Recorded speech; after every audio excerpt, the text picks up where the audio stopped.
Yeah, I can't find it. But basically, the scriptures just say that Yahushua was rich, but he became poor for our sake. And that's very important because he let off all the riches, and Moses did the same thing for us too. In the Hebrews 11, it tells you that Moses would rather suffer with the children of Israel than live in the palaces of the king houses.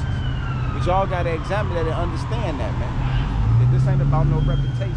This ain't about no gain. This is about your salvation and the downfall and destruction of Esau, the Edomites, these Caucasian cave dweller people, and these other nations which have had our people in bondage for hundreds of years, man. It's time for recompense and payback. And if only one of us out of 1,000 gonna get it, then the whole fucking world, that's what it's gonna be. But we gonna ride this motherfucker till the wheels fall off. Tell these other nations they destruction, they downfall. And this Yahushua, what he went through being on this earth, man. Isaiah 53:1. Who has believed our report, and to whom is the arm of the Lord revealed? For he shall grow up before him as a tender plant, and as a root out of the dry ground. He has no form nor comeliness, and when we shall see him, there is no beauty that we should desire him. Exactly. That's why when he describes himself, we say, all right.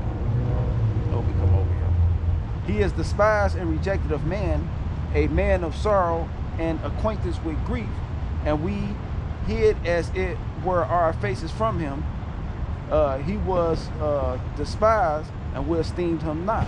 Surely he has borne our grief and carried our sorrows, yet we did esteem him stricken, smitten of God, and afflicted.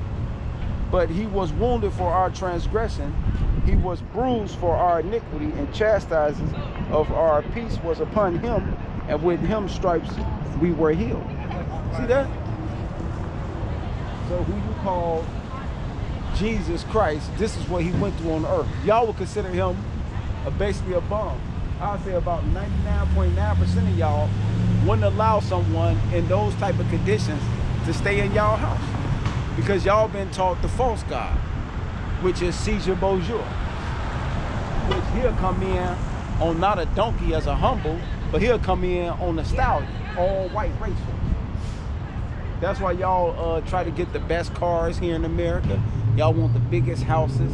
Y'all gotta have the most expensive clothing. You have to go to the best restaurant. You have to have the best elegant speech. Ain't no humbleness here in this country, man. This country is total opposite of what these Bibles and the laws, statutes, and commandments and the ethnic codes and the way to carry and handle yourself as a society is, man. And we know what we got in our in the White House, right? With Trump now.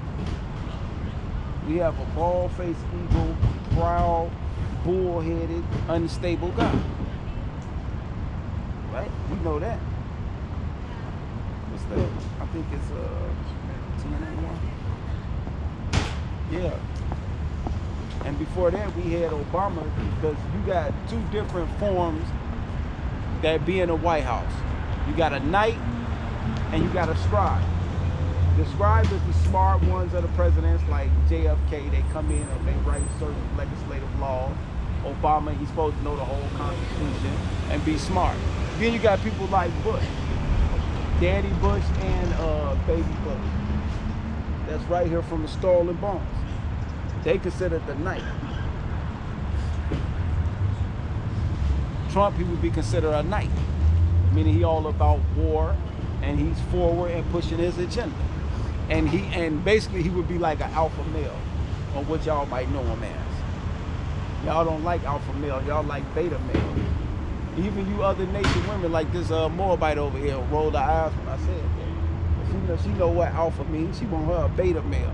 She want a motherfucker, she say, nigga, put this jumpsuit, cat suit on, and the same matching shoes, you gonna do it. She know what I'm talking about. But anyways, Ecclesiasticus 10:1, because it's all about the order of the people is their leader. That's why you see a lot of these Edomite, Caucasian, white cave dwellers starting to get outside their body and show they open Ku Klux Klan membership. See that? Because believe it or not, but 90% of white folks got a Ku Klux Klan pass in their back pocket. And they say a full-time member in it. Well, I don't agree with that. I know, because you'll say you got a black friend, huh? I know. But he'll quick tell me, I got black friends. Yeah, I know you do. I got white friends. That still don't mean I like you. And the truth is the truth. Like we got to stop playing games around here. See, when the conversation get real, like the Hebrew language, the devil come out of Esau. So, like I was saying before I was rudely interrupted, Trump then opened these Edomites bull head, and now they showing their fangs. So let's get it. Ecclesiastes 10:1. A wise judge will instruct his people, and the government of a prudent man is well ordered. As a judge of the people is himself, so are his officers, and what manner of man the ruler of the city is, such are all they that dwell therein. See that? So y'all can't have y'all Ku Klux Klan bells anymore. That's why I guarantee you, I've been standing here at this federal building looking at it, right? And I guarantee you, 90% of the time that I've seen blacks, and Native Americans come out of this building, I guarantee you they was there to get some type of sentence against them. But when I see these Edomite, Caucasian, white cave dweller, cavemen, anytime they go in that building, I guarantee they go in there to do business. They the lawyers, prosecutors, or something. But they ain't gonna speak against that border issue. They ain't gonna speak against that. Why? Because they all trying to keep their jobs. They know they voted for Trump. So if we was gonna look for a thief, a robber, and a stealer, he'll have a two-piece suit on with some slacks. Not a guy with a hoodie on. See? Remember the 2008 financial crash? Who you think did that? The guys with the two-piece suits on. Yeah. This just can't nobody say nothing to you because y'all run all the economics now. But I'm gonna say something. I have the right to actually say something. Matter of fact, let me get a scripture on that. Because I'm gonna say what the other people wish they could say. You get that real quick. I can say a whole bunch of shit.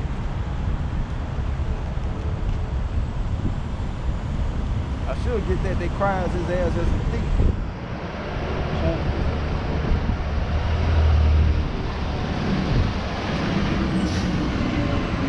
All right, this James 5:1.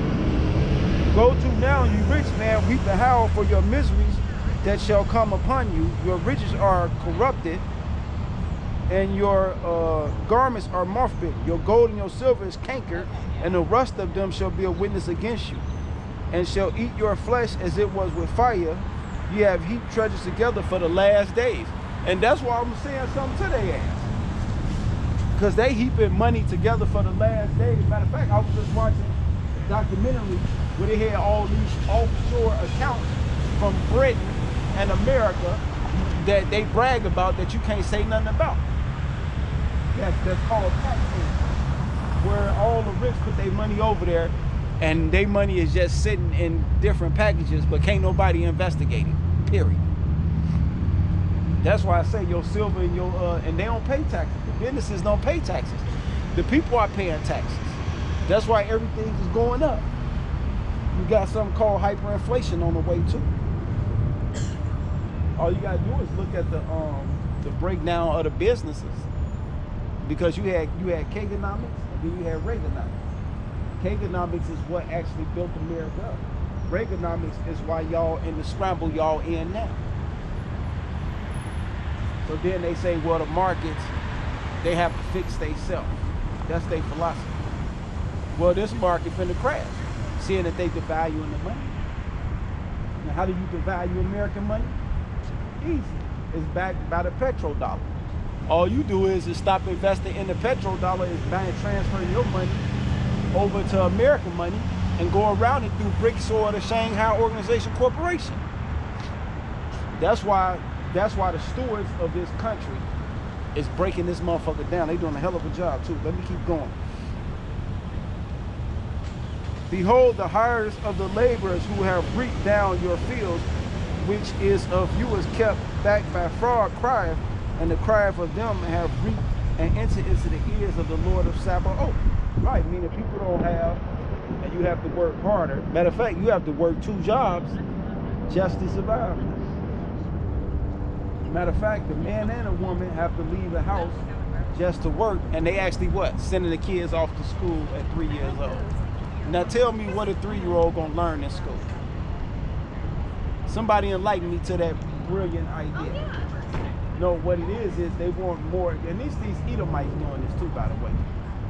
These Edomite, Caucasian, white cave dweller people, the hunkies of the world.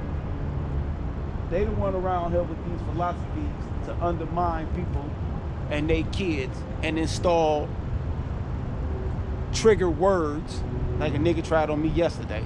Talking about conspiracy. Man, be quiet, man. You don't even know what conspiracy means. But yeah, that's these Edomites doing that. I got books, The Hidden Hand. I got all kind of stuff here I can bring out about it to show how they trying to undermine and use the Soviet philosophy of the deliberate dumbing down of American society, which is already implemented and in full effect.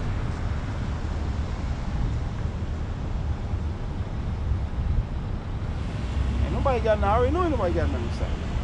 So yeah, man, your riches is corrupt, man. Esau is over with.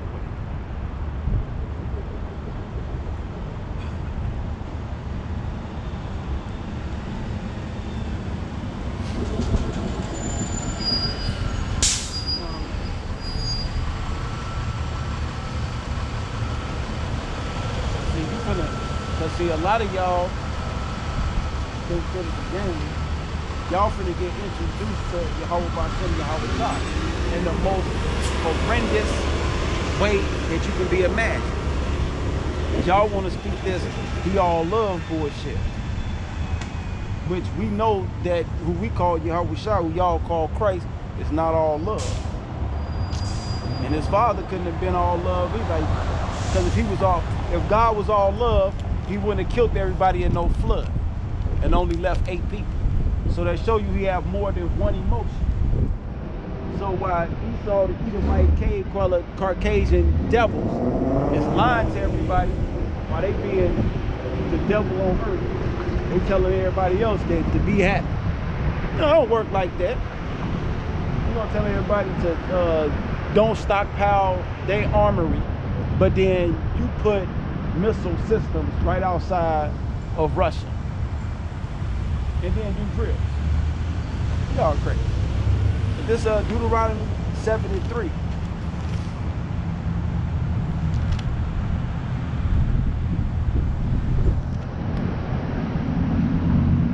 Is it Deuteronomy 7:3? Hold on, Charlie. Hold on, Charlie.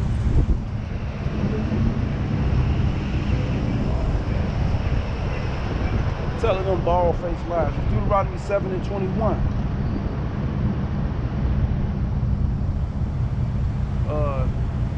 Thou shalt not be affrighted at them, for the Lord thou God is among you, a mighty God and terrible. And that's who Yahweh Bashem Yahweh Shah is. He mighty and he terrible. So he's just not one dimension. He don't just have one phase to himself. Everything has a duplicate, let's say. You have man and woman. You have white and black. You have up and down. You have cold and hot. That's a duplicate. You have masculine and feminine. You have duplicate of everything. Remember 2 by 2? So Yahweh Bashem Yahweh Shah has multiple characters, man, that you have to know about. And the quicker you know about them, the quicker your life can be saved. That's all it's about.